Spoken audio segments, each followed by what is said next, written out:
Hello everyone, আসসালামু আলাইকুম। আর সকালে বানিয়েছিলাম হচ্ছে একটা সিম্পল মেনু।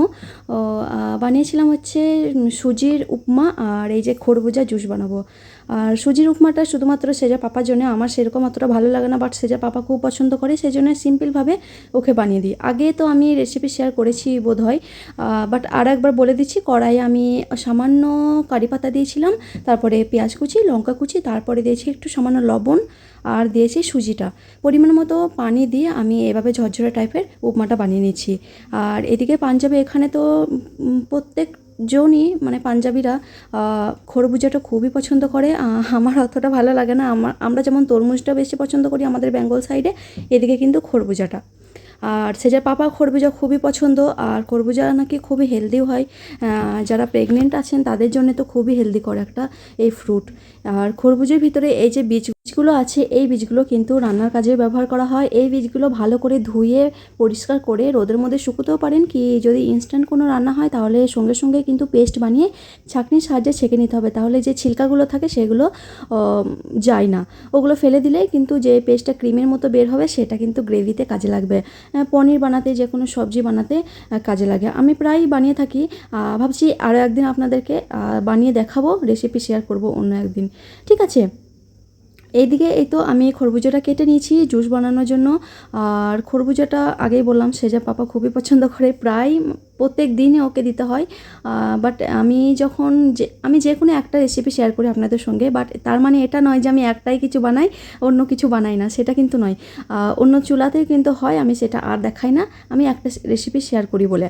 আর মাঝে মাঝে হয়তো আমি ডিনারের ফুল ভিডিও শেয়ার করি, আর মাঝে মাঝে একটাই রেসিপি শেয়ার করি। আর উপমাটা কিন্তু শুধু সেজা পাপার জন্যে। আর আমি খাবো হচ্ছে ব্রেড আছে, ব্রেড ফ্রিজে আছে, ব্রেডটা খাবো আমি। ঠিক আছে। আর সেজার রেসিপি তো অন্য আছেই।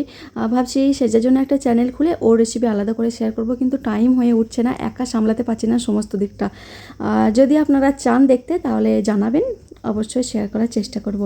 ওকে, এই তো আমার ছিলকাগুলো ছিলা হয়ে গেছে। এখন দুধ দিয়ে কিন্তু জুসটা বানাবো। যে কোনো জুস আমি দুধ মিক্স করে বানাই। যেমন এখন ম্যাঙ্গোটাও আমি দুধ দিয়ে বানাই, আর এই খরবুজাটাও কিন্তু দুধ দিয়েই বানাবো। ভালো করে আমি সব বীজগুলো এক এক করে বের করে নিলাম। এখন আমি এই তো ফ্রুটটা কেটে নিয়েছি। আর এই খরবুজাটা প্রচুর পরিমাণে মিষ্টি হচ্ছিল, সেই জন্য আমি আর চিনি মিক্স করিনি, দুধ আর এই খরবুজাটা পেস্ট বানিয়ে নিয়েছি। যদি কারো খরবুজা যদি মিষ্টি না হয় তাহলে অল্প পরিমাণে চিনি ব্যবহার করতেই পারেন টেস্টের জন্য, বাট চিনিটা আমার মনে হয় অ্যাভয়েড করাই দরকার। এই তো আমি দুধ আর খরবুজা একসঙ্গে পেস্ট বানিয়ে একটা জুস বানিয়ে নিয়েছি। একটা সিম্পল মেনু, বাট অনেক স্বাস্থ্যকর, খেতে কিন্তু বেশ ভালো লাগে আমাদের। এখন টাইম হয়ে গেছে সেজে পাপাকে এই তো আমি দিয়ে দিচ্ছি ব্রেকফাস্ট। আর তারপরে আধা ঘন্টার পর আবার জুসটাও খেতে হবে, সেজন্য একটু আগে ভাগেই জুসটা খেয়ে নেই, ব্রেকফাস্টটা করে নিই।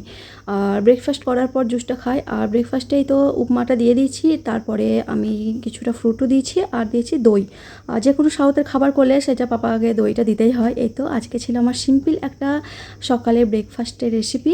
কেমন লাগলো অবশ্যই কিন্তু জানাবেন। ওকে, দেখা হচ্ছে পরের কোনো ব্লগে। আল্লাহ হাফিজ সবাইকে, ভালো থাকবেন।